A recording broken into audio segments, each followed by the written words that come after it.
Welcome to the Made in Chelsea tour. As I said, my name is Gina, and the tour will last approximately 2.5 hours, and we'll be visiting over 20 locations featured in the show.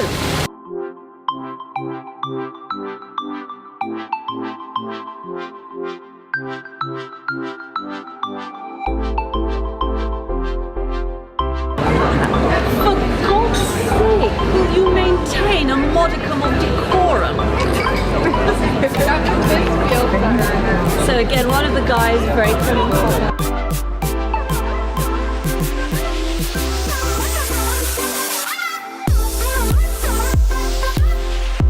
I'm not sure if you've heard the rumours that Chelsea is an exclusive world of royals, aristocrats and playboys, where the gossip is as startling as the prices.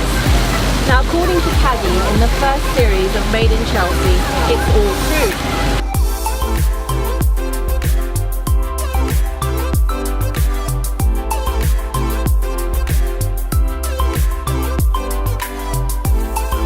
So I hope you've enjoyed the tour, everyone.